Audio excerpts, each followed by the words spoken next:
Hey, what's up guys? This is Anthony from Anthony's Customs, and for this review, we are looking at the new Marvel Legends cable from the Deadpool wave of Marvel Legends, which has the Sasquatch Build-A-Figure, which is pretty cool. Overall, this is probably the best wave of Legends we've gotten in a very long time. I'm just going to put that out there right now. There's been a lot of really good Spider-Man waves.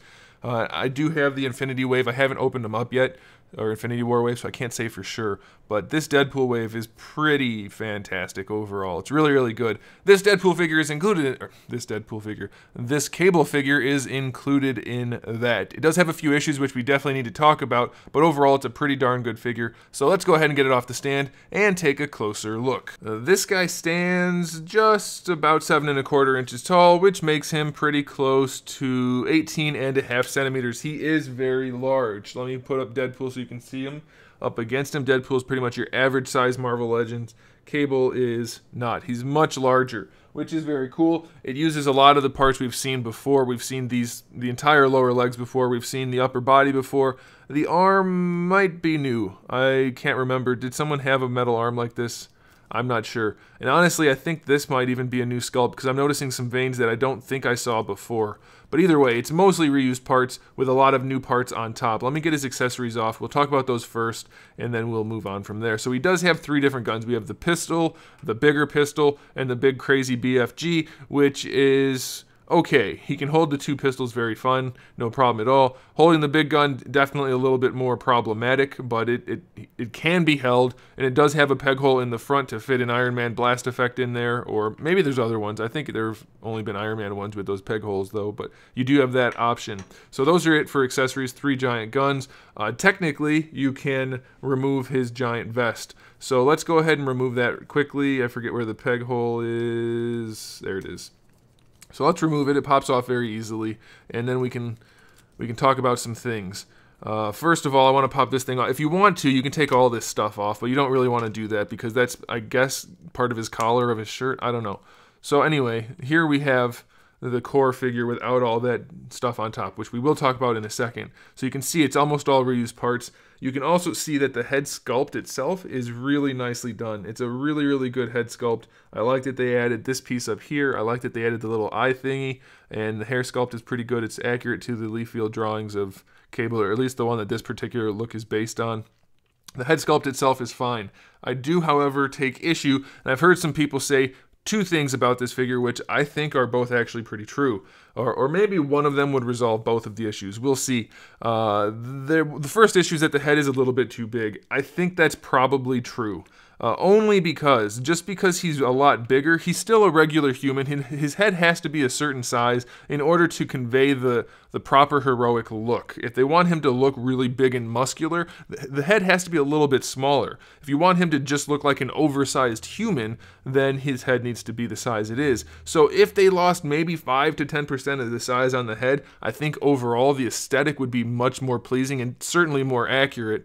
But I don't think that's a necessary issue. The other thing people have mentioned, that I've heard anyway, is that the head sits too high. I don't think that's accurate. I think it's just the problem of this Hyperion mold having a terrible sculpt for the neck and the traps. The head actually doesn't sit too high, and you can actually tell by putting all this stuff on, it doesn't have extra clearance, and that's the way it should be. If the head had extra clearance after all this crap was put back on, then definitely it'd be too high, but it's not. So I don't think that's an issue. The size, maybe you could shrink it a little bit. I don't think it's absolutely necessary. I do think it would look better if the head was just a tiny bit smaller. I don't know, maybe you guys can tell. It stands out to me anyway, that if the head was smaller, he would look actually like he was in the same scale as Deadpool, but just like a really big muscular dude, as opposed to maybe just being slightly out of scale. You know what I mean? Hopefully that makes sense. It's not necessary though. So let's talk about this harness thingy, because it is definitely big and it's all new stuff and it's painted very nicely. I wish we could get this right here. You see this wash? Or marbling, however they do it now, it's kind of hard to tell. But whatever they did here, they painted the brown on top anyway, and then they did that wash or whatever it is.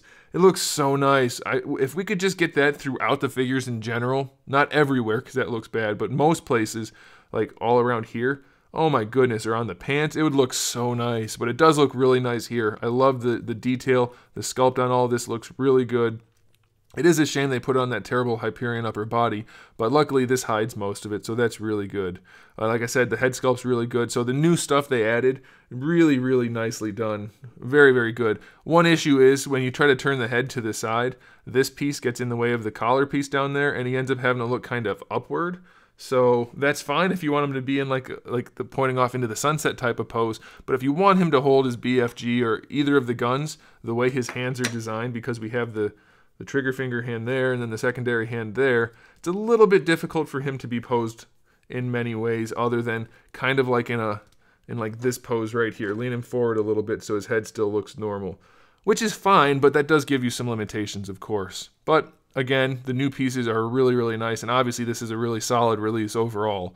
Definitely one of the better Marvel Legends we've seen in a very, very long time. In fact, that's true of quite a few of the figures in this wave. It's interesting to me. I guess Deadpool really just bringing in the cash for them, so they're throwing money at the toys too. We do get to hold one gun in his belt right here, which is fine, I guess. So you can do that, and then you can peg this one on his back. The other gun has to stay in his hand, I guess. But I think that's okay.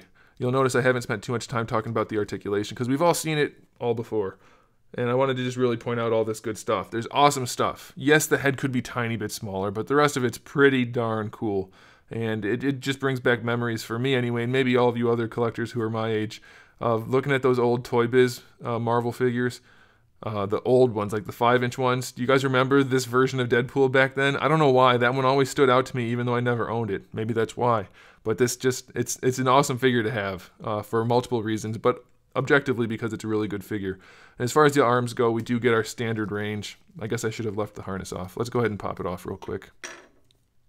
So yeah, you do get pretty much your standard range. It's going to take a little bit of force on this side. This side doesn't seem to want to go. I guess maybe this is a new arm. I really can't remember, guys. I've done so many Marvel Legends reviews at this point. But yeah, you get mostly your full range. No issues really with anything other than that you can't really get the shoulder all the way up if you put it perfectly square. If you rotate it forwards, you'll see how the arm is kind of at an angle. You can see the line down here. You can raise it a little bit higher that way. If you leave it this way, you're a lot more limited. So if you rotate it back, then you can do it. So that's okay. These are just loose pieces, and then the hands have a swivel and a hinge in each one. Flat hand, trigger finger hand. Ab crunch we've seen before, works really well. Of course, it's not going to really work with the harness on, but it does technically work. Waist twist is fine. Hips go all the way forward, especially for a bulky guy. Not very far out to the side. Thigh swivel is fine. Double jointed knees, definitely ugly, but I guess they'll do. We have a boot swivel. Then we have really good range in the ankle, going all the way back, pretty far forward, and ankle rocker. So yeah, this guy is just really, really a fantastic figure. I do personally think I would have preferred it if the head was a tiny bit smaller, though objectively I don't think it needs to be, and it's not a knock on the figure at all. But I might even throw a Photoshop up on there and see if how that looks, but I'm betting it'll look better, but not be necessary, like I already said. So yeah, this is definitely a must-have Marvel Legends figure. Without a doubt, hands down, unquestionably, you have to pick this up if you collect Marvel Legends. If you don't, you're a bad, terrible person. Definitely buy one of these. Very, very cool figure. I loves it, personally, and objectively, it's pretty darn good. So there it is. Thanks for watching, guys. Make sure you subscribe to the channel. I have new videos up every single day. We talk about action figures, movies, TV shows, video games, all kinds of fun stuff. So make sure you come back for that. Give the video a thumbs up if you liked it, and in the meantime, keep collecting.